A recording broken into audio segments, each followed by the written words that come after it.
اللهم صل على محمد وعلى آل محمد كما صليت على إبراهيم وعلى آل إبراهيم إنك حميد مجيد اللهم بارك على محمد وعلى آل محمد كما باركت على إبراهيم وعلى آل إبراهيم إنك حميد مجيد۔ گزشتہ جمعے میں حضرت ابراہیم علیہ السلام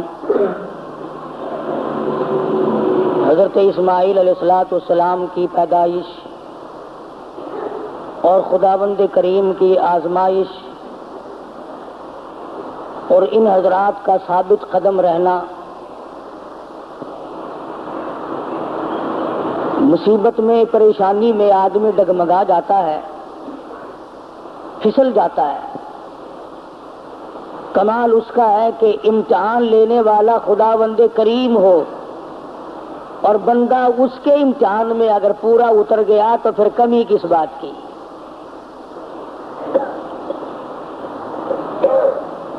مجھے اور آپ کو ہر وقت یہ دعا کرنی چاہیے کہ اللہ پاک آزمائش سے بچائے، امتحان سے بچائے۔ ہم لوگ امتحان کے قابل نہیں، ہم لوگ آزمائش کے قابل نہیں۔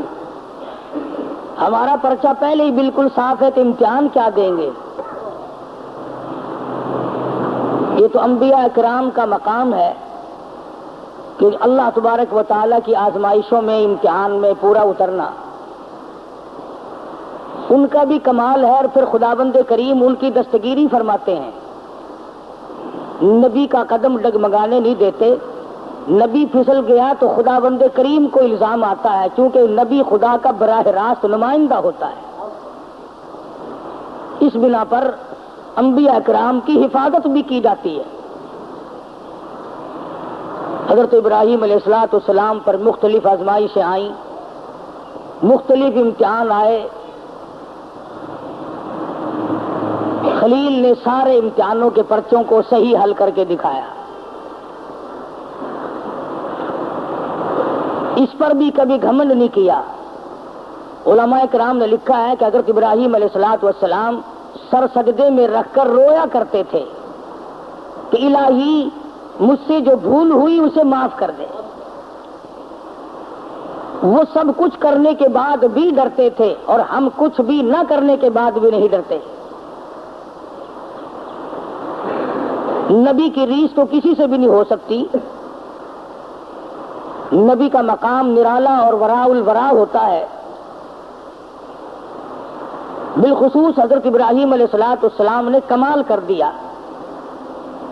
بیوی اور اولاد کے بارے میں میدان میں چھوڑ دو، گریز نہیں۔ عشق کی بات ہے۔ جن لوگوں کو خداوند کریم کے ساتھ عشق ہو جاتا ہے، اس کا جب مظہر ہو جاتا ہے تو انتہا ہو جاتی ہے۔ سوچنے والا سوچتا ہی رہتا ہے کہ بنے گا کیا۔ حضرت ابراہیم علیہ السلام کی آزمائش وہاں گھر میں ہوئی، وطن میں ہوئی، چیخا میں ہوئی، فلسطین میں ہوئی، مصر کے بادشاہ کے یہاں ہوئی۔ اس کے بعد بیوی اور بچوں کو میدان میں چھڑوا کر اللہ پاک نے امتحان کیا۔ تمام امتحانوں میں کامیاب ہے ابراہیم علیہ السلام۔ اور جب تھوڑے سے سیانے ہوئے، ہوشیار ہوئے، بچے کی عمر جب تقریباً 8 سال کی ہے، ایسی عمر میں بچہ بہت زیادہ پیارا لگتا ہے، محبوب ہوتا ہے۔ خلیل کے دل میں اسماعیل نے پھر جگہ پکڑی، پھر محبوبیت لوٹ کے آئی۔ اللہ پاک نے پھر فرمایا، خلیل یہ تیرا دل صرف میرے لیے ہے، اس میں کسی کے لیے گنجائش نہیں ہونی چاہیے۔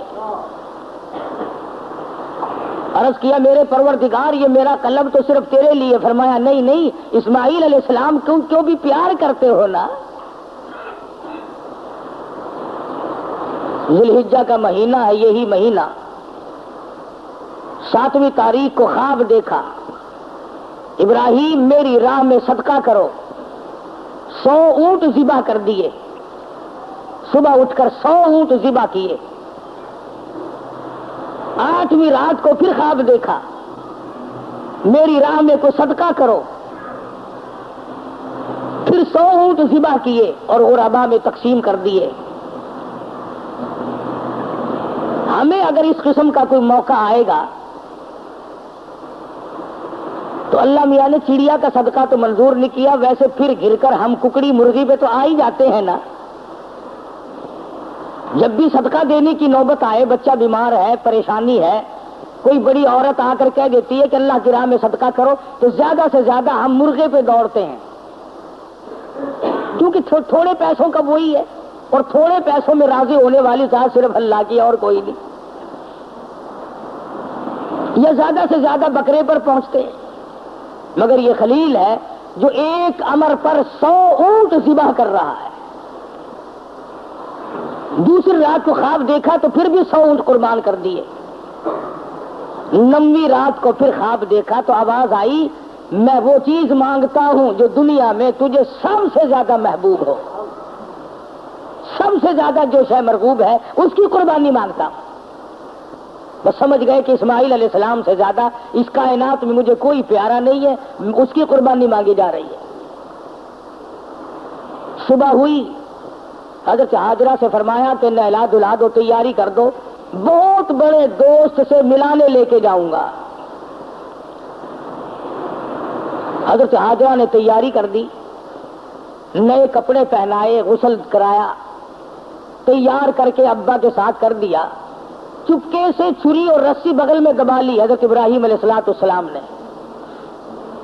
شان نبوت دیکھو کہ عورت ذات مخل نہ ہو جائے، تکلیف پہنچنے پر یہ شاید برداشت نہ کر سکے۔ قرآن کریم نے عجب انداز کے ساتھ فرمایا، اور میرے نبی حضرت محمد الرسول اللہ صلی اللہ تعالی علیہ وسلم فرما دیجئے، کل ان صلاتی و نسکی، کالی کملی والے صلی اللہ علیہ وسلم کل کہو، فرما دو، سمجھا دو، لوگوں کو بتا دو، آگاہ کر دو، ان صلاتی و نسکی، میری نماز بھی، میری قربانی بھی، چلو ہم نے مان لیا عبادات کے درجے میں جو ہوں گی وہ اللہ کے لیے ہو جائیں گی، باقی اللہ میاں کے لیے نہیں۔ فرمایا جس قسم کی بھی نماز ہو میری وہ نماز بھی، اور جس طرح کی قربانی ہو میری وہ بھی۔ اور حضور علیہ الصلوۃ والسلام کو حکم ہوتا ہے، او کالی کملی والے زیادہ وضاحت کر دے ان لوگوں کے سامنے، قرآن کریم میں لوگ پڑھتے جائیں، قیامت تک خبردار ہوتے جائیں، وَمَحْيَايَ وَمَمَاتِي، اور دنیا والوں میرا جینا میرا مرنا للہ رب العالمین، یہ سارے کا سارا اس پروردگار عالم کے لیے ہے جو سارے جہان کا پالنہار ہے۔ میرے لب بھی اگر ہلیں گے تو اسی ذات کے لیے، میرا قدم حرکت کرے گا اسی کی رضا مندی کے لیے، میرا ہاتھ حرکت کرے گا اسی کی رضا مندی کے لیے، میری آنکھ اگر اشارہ کرے گی وہ بھی اللہ کی رضا مندی کے لیے۔ وَمَحْيَايَ وَمَمَاتِي، او لوگو میں مدنی کریم صلی اللہ علیہ وسلم کا مرنا جینا سارا اسی کی ذات کے لیے ہے۔ چلو جی، نماز بھی اللہ کے لیے، قربانی بھی اللہ کے لیے، آپ کی زندگی بھی اللہ کے لیے، آپ کی موت بھی اللہ کی رضا کے لیے، لیکن کچھ نہ کچھ تو بیچ میں جگہ نکل آئے گی جو ہم غیروں کے لیے کیا کریں گے، مزار والوں کے لیے کیا کریں گے، قبرستان والوں کے لیے کیا کریں گے۔ فرمایا لا شریک لا، اور دنیا میں رہنے والوں میں محمد الرسول اللہ صلی اللہ علیہ وسلم تمہیں تعلیم دیتا ہوں، میں تلقین کرتا ہوں، میں تمہیں تبلیغ کرتا ہوں، لا شریک لا، اس پروردگار کا کوئی ساتھی اور شریک نہیں۔ وَبِذَلِكَ أُمِرْتُ وَأَنَا أَوَّلُ الْمُسْلِمِينَ، اور دنیا میں رہنے والوں مجھے خداوند کریم نے حکم دیا ہے، مجھے امر ملا ہے کہ سب سے پہلا فرما بردار میں بنوں۔ اگر میں فرما برداری نہ کروں تو کون کرے گا؟ فرما برداری کی ابتدا تو مجھ سے ہونی ہے۔ اس وقت کے اس جہان میں ساری دنیا برگشتہ ہو گئی ہے۔ وَبِذَلِكَ أُمِرْتُ وَأَنَا أَوَّلُ الْمُسْلِمِينَ۔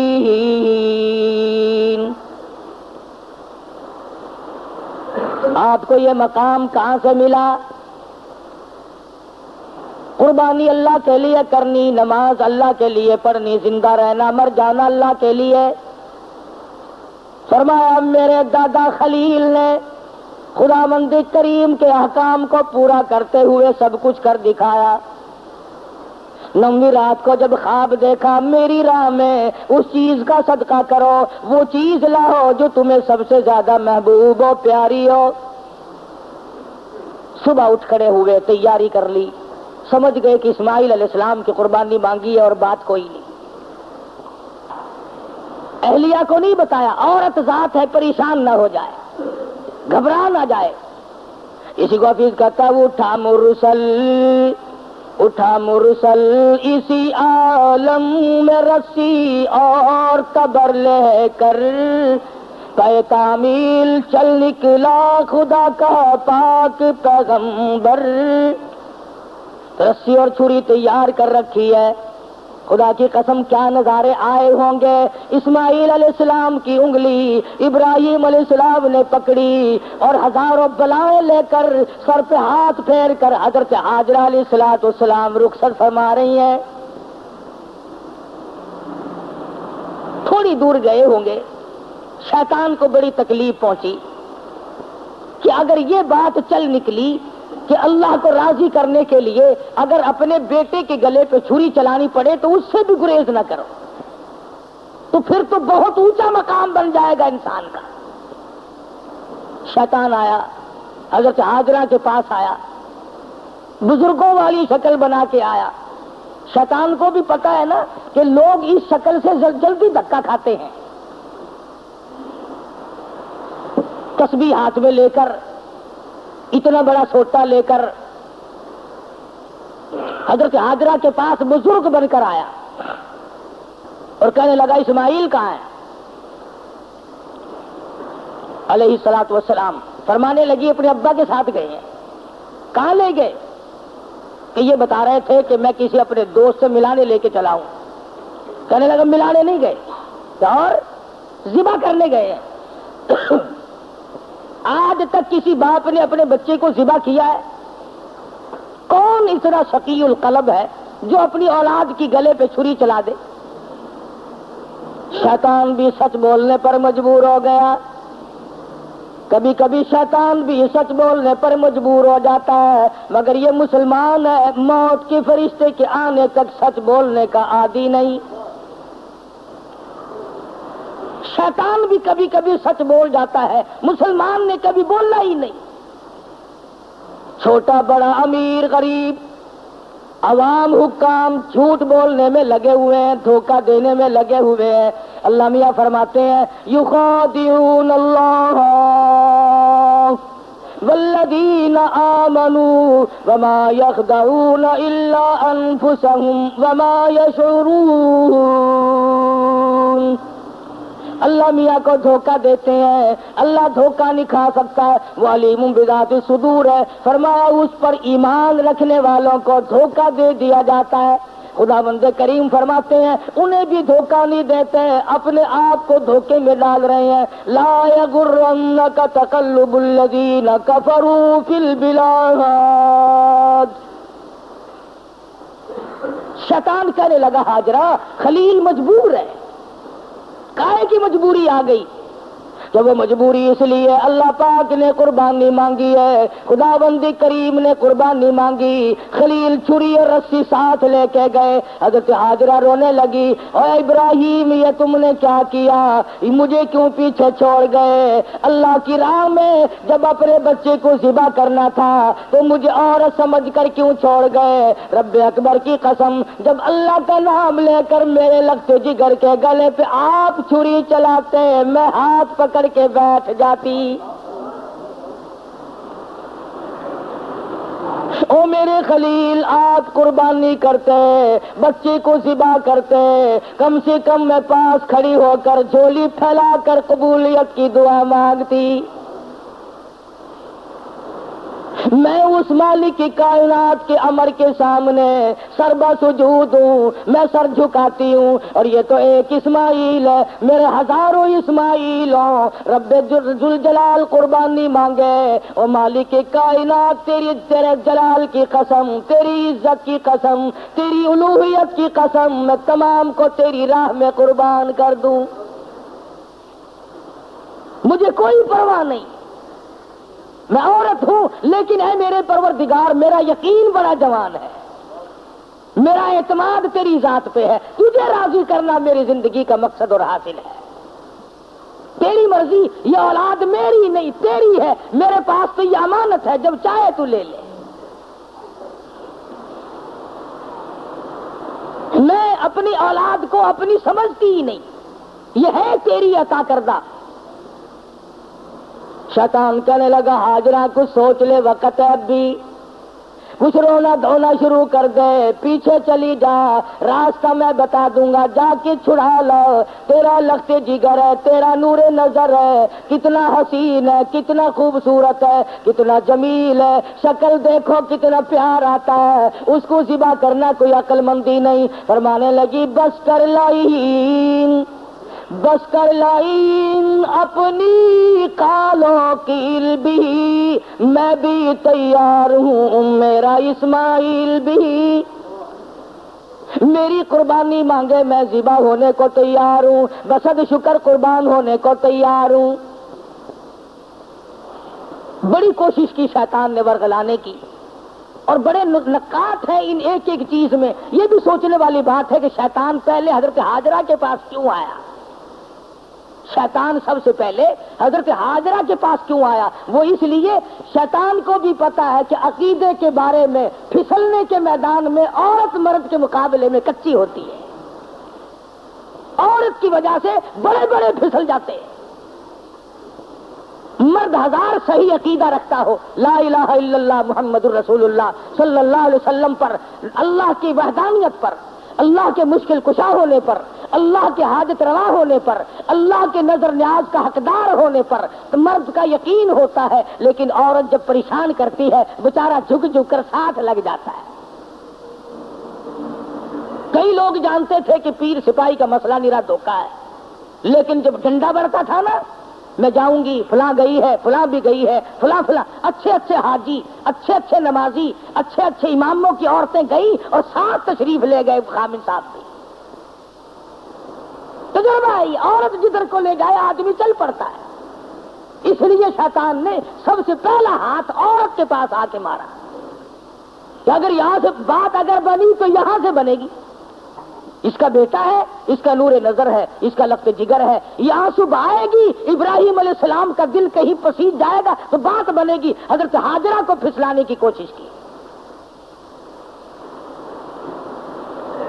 امام الانبیاء محبوب کبریا حضرت محمد مصطفیٰ صلی اللہ علیہ وسلم پر ایمان رکھنے والی صحابیات نے شیطان کے اس گمان کو وہ رد کیا، شیطان کے منہ پر وہ مٹی ماری۔ قیامت تک کی دنیا یاد رکھے گی کہ محمد عربی صلی اللہ علیہ وسلم کا دیدار کرنے والی، کلمہ پڑھنے والی عورت کا ایمان کتنا مضبوط ہوتا ہے۔ حضرت سمیہ ہے رضی اللہ تعالی عنہ، بوڑھی عورت ہے، تھر تھر کانپ رہی ہے، تقریباً 70 سال عمر ہے، 70 سال۔ مکے والوں کو شرم نہ آئی، ہم کس عورت کو تنگ کر رہے ہیں، کس مائی پر ظلم ڈھا رہے ہیں۔ پکڑ کے لائے، تو نبی کا کلمہ پڑھتی ہے؟ اس نے کہا پڑھتی نہیں، خون کے قطرے قطرے میں بسا رکھا ہے، میری نگاہوں میں وہ بستے ہیں، میرے دل میں وہی بستے ہیں، میرے قلب و جگر میں وہی بستے ہیں، کسی غیر کے لیے کوئی گنجائش نہیں، میرے یہاں صرف انہی کا مقام ہے۔ حضرت سمیہ رضی اللہ تعالیٰ عنہ کی پیروں میں رسے باندھ کر سارا مکہ اکٹھا ہو گیا۔ سامنے آیا ابو جہل، کہنے لگا سمیہ بعد آ جا، اپنی بڑھیپے پہ ترس کھا، میں تجھے چھوڑ دوں گا۔ کہنے لگی کیوں، کیا میرا قصور، کیا میری خطا بتاؤ، میرا جرم بتاؤ۔ کہنے لگا اس سے بڑا جرم کیا ہے؟ تو زبان سے کہتی ہے لا الہ الا اللہ محمد الرسول اللہ صلی اللہ علیہ وسلم، یہ تھوڑا جرم نہیں؟ کہتی ہے اس کے سوا ہے کوئی نہیں، زمین میں، زمان میں، مکی میں، مکان میں، آسمانوں میں، زمینوں میں، دریاؤں میں، سمندروں میں، عرش عظیم پہ، ہر آدمی کے قلب و جگر میں اس کے سوا کوئی نہیں۔ کہتی ہو نا؟ فرمایا ہاں کہتی ہوں کہ یہ تجھے چھوڑنا پڑے گا۔ کہنے لگی چھڑانے والے کبھی سے مر گئے، کبھی سے مر گئے، دیکھو ایمان ہو تو ایسا ہو۔ میر تو کہہ لیتے ہیں نا، وہ جی مجبوری کے وقت میں بندہ مجبور جو ہو گیا، یہ سمیہ مجبور نہیں، کافروں کی حکومت ہے، کافروں کا شہر ہے، کافروں کی برادری ہے، سارا جہان کفر سے بھرا ہوا ہے، ایک 70 سال کی بوڑھی عورت اپنی ایمان پر مضبوطی کے ساتھ جمی کھڑی ہے، دھکا دیا جاتا ہے، اٹھ کھڑی ہوتی ہے، اپنے ایمان کا سودا نہیں کرتی۔ بالآخر ابو جہل کہنے لگا میں تجھے چیر کر ٹکڑے کر دوں گا یا باز آ جا۔ حضرت سمیہ کہنے لگی اور کمینے چلا جا میری آنکھوں کے سامنے سے، تو مجھ سے یہ امید نہ رکھی، میری کمزوری کو نہ دیکھ، میرے بوڑھے کو نہ دیکھ، میری ضعیفی اور ناتوانی کو نہ دیکھ، بلکہ میرے ایمان کو دیکھ۔ یہ مکے کے پہاڑ اپنی جگہ سے ٹل سکتے ہیں، رب ذوالجلال کی قسم میرے ایمان میں رائی کے دانے کے برابر بھی فرق نہیں آ سکتا، نہیں لا سکتا کوئی فرق۔ سمیہ کے چیر کر ٹکڑے تو کر دیے، مگر حضرت سمیہ نے ایمان کا سودا نہ کیا۔ ہر سال یہ دن آ کر مسلمانوں کو توحید باری تعالیٰ کا سبق پڑھا جاتا ہے، اثار و ہمدردی و قربانی کا سبق آموز درس دے کے جاتی ہے یہ عید الاضحیٰ بقرہ عید۔ حضرت ہاجرہ کے یہاں سے شیطان اپنا سا منہ لے کر واپس ہوا کہ یہاں تو کوئی بات نہ بنی۔ پھر حضرت اسماعیل علیہ السلام کے پاس آیا کہ یہ بھی بچہ ہے، اگر رونا دھونا شروع کر دے تو کوئی بات بنے گی؟ کہنے لگا بیٹا کہاں چلے؟ کہ ابا کے ساتھ جا رہا ہوں۔ کہیں لے کے بھی چلے ہوں گے کہ جی کسی دوست سے ملانے کے لیے لے کے جا رہے ہیں۔